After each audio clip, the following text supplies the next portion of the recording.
आज चलतु बनै नवा मखमखिया बना होइथिबा आलू बुट डाली पटलर कषा।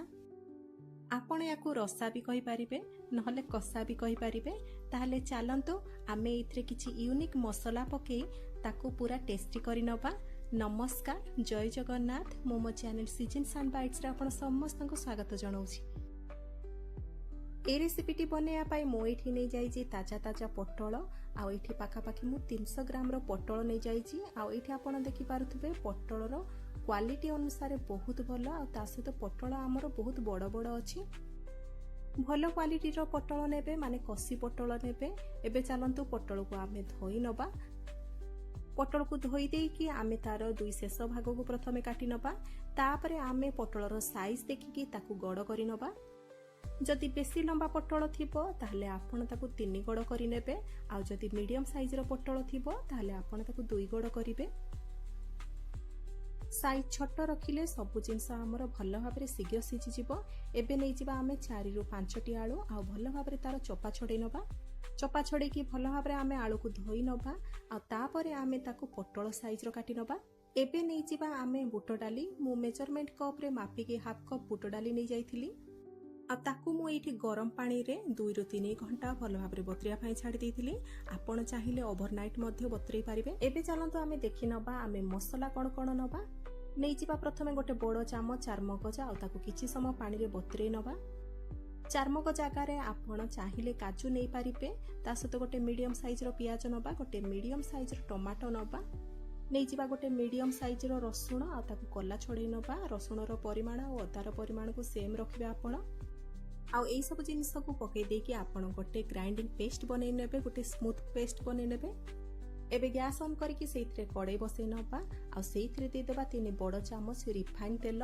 तेल हमर गरम हे गला परे आमे काटी रखितिबा आलू को पकै नबा। आलू रो क्वांटिटी देखि के आपण सेइथरे लूण ऐड करिवे। मो एठी हाफ छोट चामच लूण ऐड करिछि आ ताकू भलो भाबरे आलू रे मिक्स करि नैछि। आलू को इठी आमे दरसिजा हबा पर्यंत भाजी नबा। जेमिति कि आलू हमर लाइट ब्राउन कलर हेजिबो से पर्यंत आमे आलू को भलो भाबरे भाजी नबा। आ एठी आपण देखंतु हमर आलू किछि समय भाजी साला परे आलू रो कलर केते सुंदर आसीछि। एबे याको आमे बेसी भाजीबा नाही। याको कड़ाई रु बाहर करिकि आमे रखि नबा। एबे सेई सेम बळका तेल रे आमे आगरु काटी रखितिबा पटल को सेइथरे पकै नबा। पटल को मध्य आमे हल्का लाल कलर करके भाजीबा। माने बेसी समय आमे एठी पटल को भाजीबा नाही। हल्का लाल हबा पर्यंत भाजी नबा।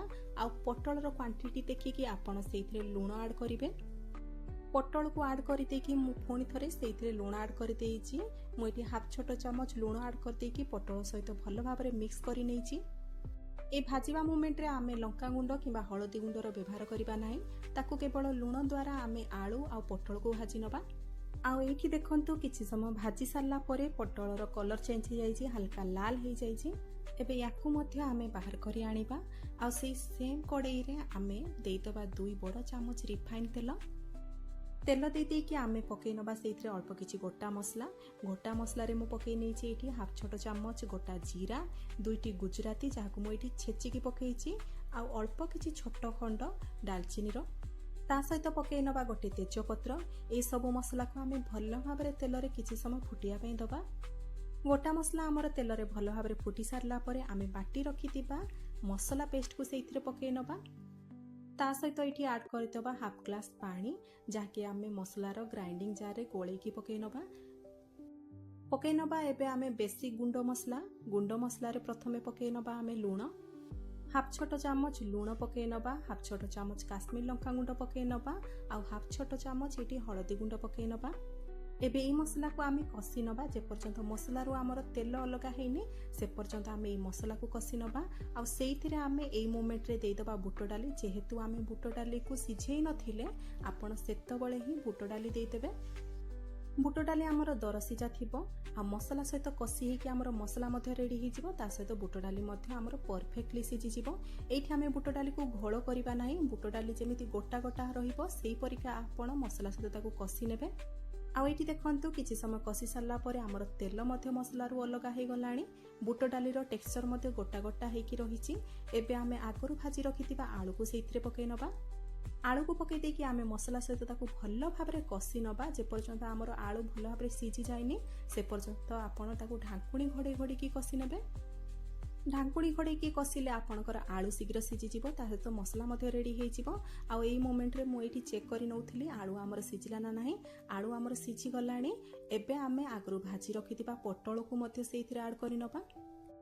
पटल को ऐड करि देकी आमे मसला सहित ताकू भल भाबरे गोळेइ नबा। आ ताकू मध्ये आमे एठी 5 मिनिट पर्यंत लगातार कसी नबा।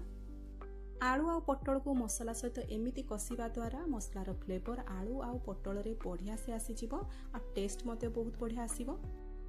आ एठी देखंतु किछि समय कसी सारला परे माने पाखा पाखी एठी मु 5 मिनिट ताकू कसी नैथिली। एबे आमे सेइथिरे हाफ ग्लास गरम पानी ऐड करिबा। एई मसला को आपण सुखा बेसी करिवे नाही। आमे कसा करिबा किंतु मखमखिया तार मसला को रखिबा।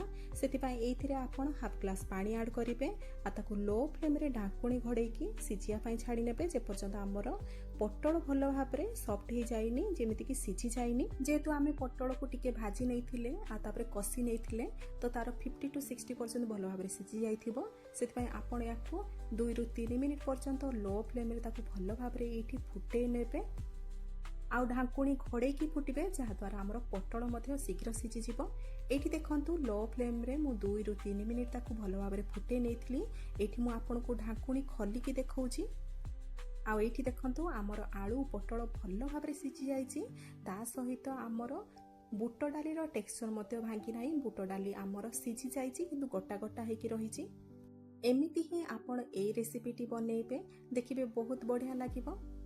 एबे आमे गैस फ्लेम को बंद करि दबा आ याकू गरम गरम सर्व करिकी खाई परिबा। आपण याकू भात रुटी परोटा सहित आराम से खाई परिबे नहले पूरी सहित खाइबे देखिए बढ़िया टेस्टी लागिबो। भिडियोटी भल लागिथिले लाइक टे निहाती करिवे। भिडियोटी जदि पसंद आसीथिबो सांग साथी बंधु बांधव मानक सहित शेयर करिवे। मो चैनल रे जदि नुआ आछंती किबा मो चैनल को सब्सक्राइब करि नांती प्लीज सब्सक्राइब करि नेबे। फेसबुक पेज रे जदि आपण ए भिडियोटी को देखुछंती ताले पेज टी को फॉलो करि नेबे। पुणी देखा हबो आउ गोटे नुआ रेसिपी भिडियो रे। नमस्कार जय जगन्नाथ। ए भिडियो रे देखुतबा आपण को जदि कोनसी कुकिंग आइटम दरकार मु तार लिंक को तळे टैग कर देइची। आपण ता थ्रो रे जाई कि किनि पारिबे।